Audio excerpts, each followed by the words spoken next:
দেখুন, এবার সকলের নজর গণনার দিকে, আর তারই স্ট্রং রুমে সতর্ক নজর মমতা বন্দ্যোপাধ্যায়, অভিষেক বন্দ্যোপাধ্যায়ের।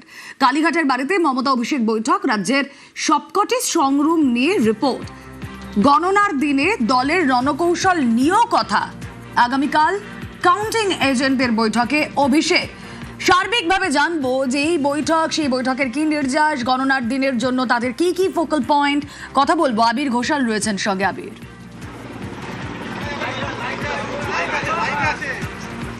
দেখো, প্রথমত তোমাকে জানাই সেটা হচ্ছে যে কোনো রাজনৈতিক দলের কাছে নির্বাচনের দিন, প্রচার এগুলো যেমন গুরুত্বপূর্ণ, একই রকমভাবে যেটা গুরুত্বপূর্ণ থাকে সেটা হচ্ছে যে কাউন্টিং এর দিন এবং যে কাউন্টিং সেন্টারগুলো রয়েছে, বিশেষ করে যে স্ট্রং রুমে এবং যারা হচ্ছে কাউন্টিং এজেন্ট থাকে, কি গুরুত্বপূর্ণ ভূমিকা পালন করবেন তাদের জন্য।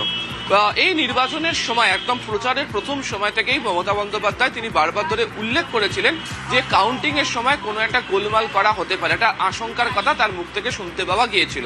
এবং গতকালকেও তিনি যে সোশ্যাল মিডিয়াতে যে ভিডিও বার্তা দিয়েছিলেন সেখানেও তিনি স্পষ্টত তার দলের কাউন্টিং এজেন্টদেরকে উল্লেখ করে দেন তিনি যতক্ষণ না পর্যন্ত সাংবাদিক সম্মেলন করছেন ততক্ষণ পর্যন্ত কেউ যেন কাউন্টিং সেন্টারের যে টেবিল সেখান থেকে যেন উঠে না আসেন। একই সঙ্গে আমরা দেখেছি যে গত 48 ঘন্টা ধরে তৃণমূল কংগ্রেসের তরফ থেকে লাগাতার একাধিক জায়গাতে স্ট্রং রুমের যে পরিকাঠামো তা নিয়েও বিস্তর অভিযোগ তোলা হয়েছে।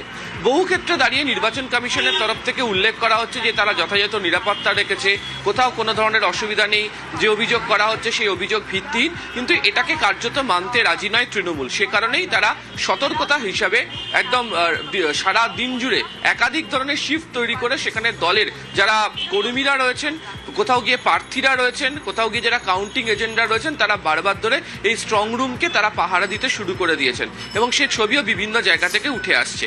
কিন্তু এই যে স্ট্রং রুম পাহারা দেওয়ার কাজ এবং গণনার দিন এই কাউন্টিং টেবিলে বসে প্রত্যেকে কি ধরনের ভূমিকা পালন করবেন, তাদেরকে প্রকৃতপক্ষে কি কাজ করতে হবে এবং সার্টিফিকেট হাতে পাওয়ার যে সময়, যেটাও এর আগে উল্লেখ করা হয়েছে, সেটাও খুব গুরুত্বপূর্ণ।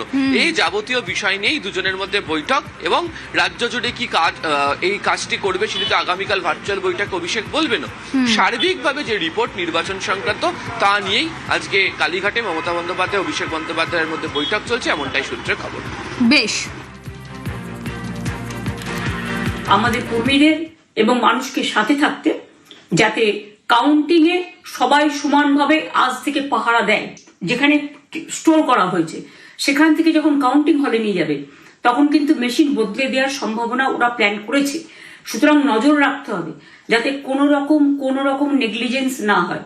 লাস্ট অব্দি আমি যতক্ষণ প্রেস কনফারেন্স করে না বলবো ততক্ষণ কেউ কাউন্টিং টেবিল ছাড়বেন না।